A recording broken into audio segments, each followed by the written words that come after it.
Have you ever wondered what a Toyota MR2 may have looked like in the year 2030? Well, wonder no longer.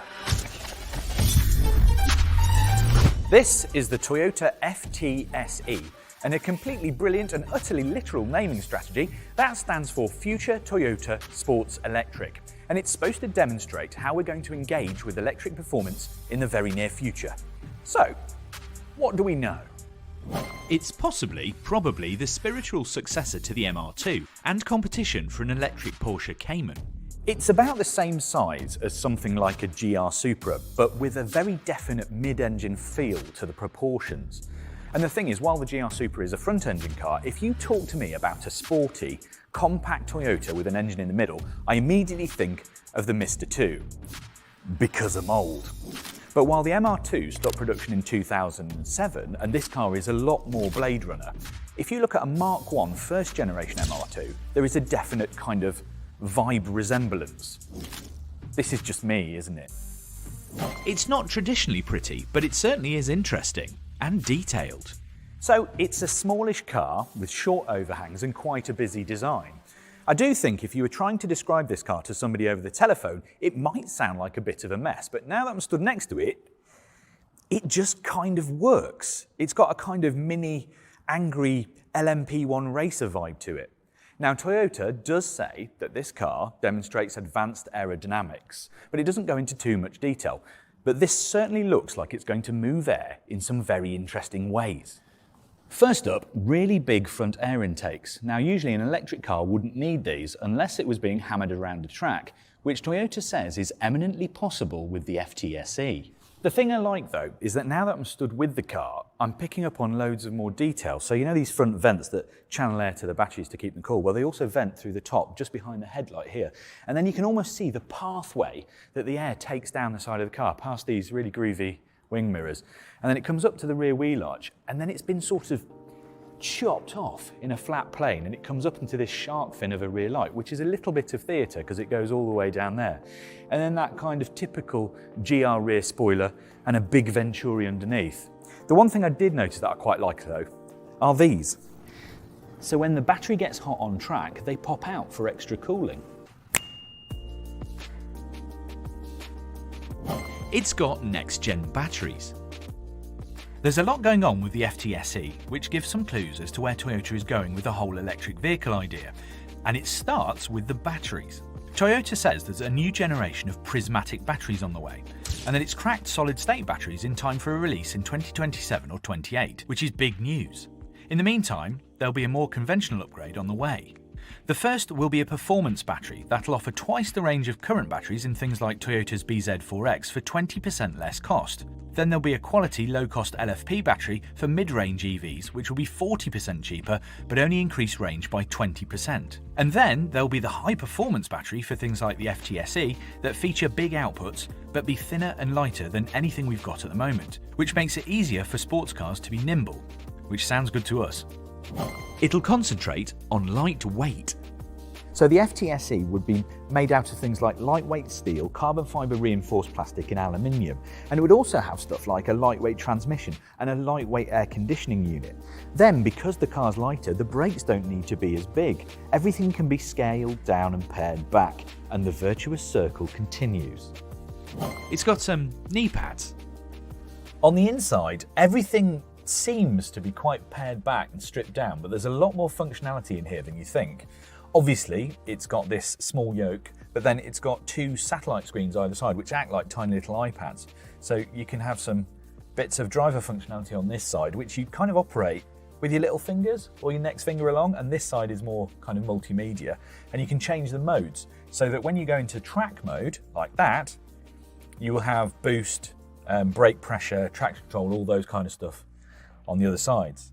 The one thing you do notice though is that with this tiered dash, you've got a low scuttle and a low window line, so visibility stays high.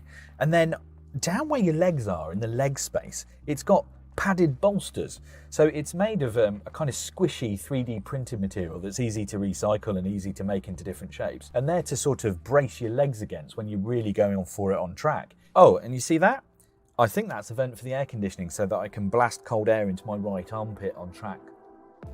It might possibly have a manual transmission. And we're not talking about a manual paddle shift with fake gear ratios, but a proper manual box with a clutch pedal. And also fake gear ratios, presumably.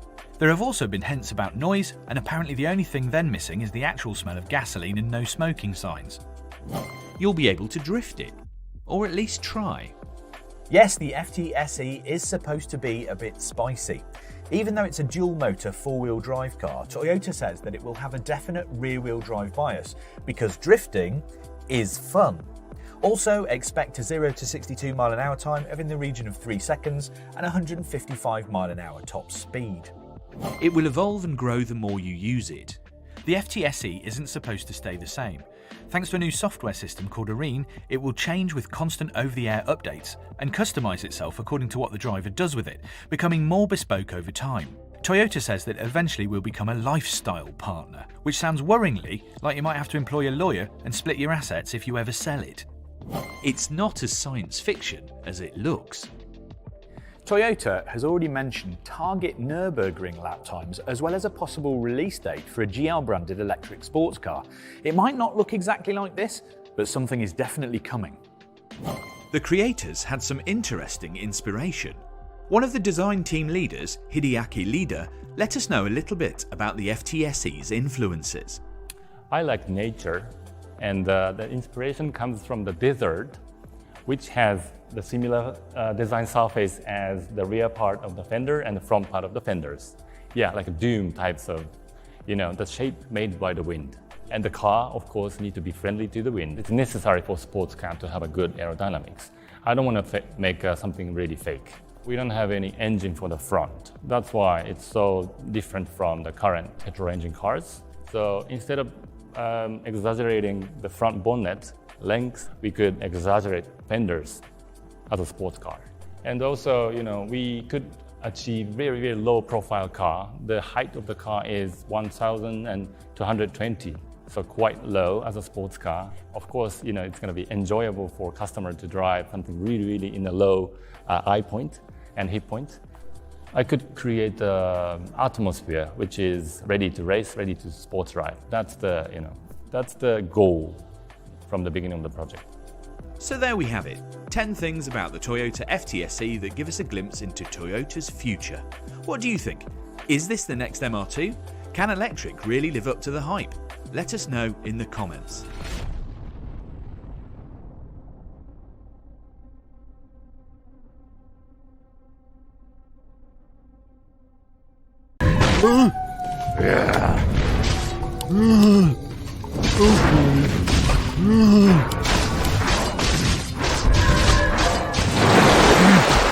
I go. Okay. What you looking at? I go. Huh? Get on with it. Yeah. Huh? What you looking at? What is it? Get on with it. Get on with it. I go. Okay. Greetings. Huh? Yeah. I go. Yeah. What you looking at? Huh? I go. Okay. Huh? I go. What you looking at? Yeah. Get on with it. Okay. Okay. I go.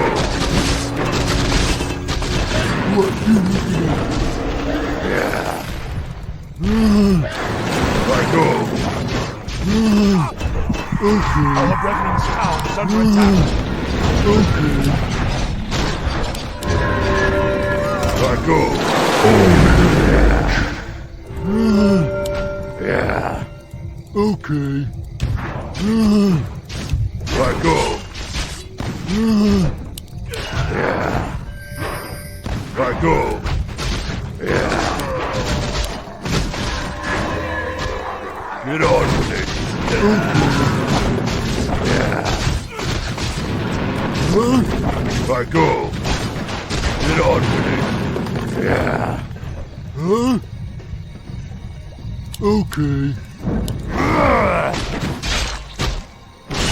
Yeah. What you looking at?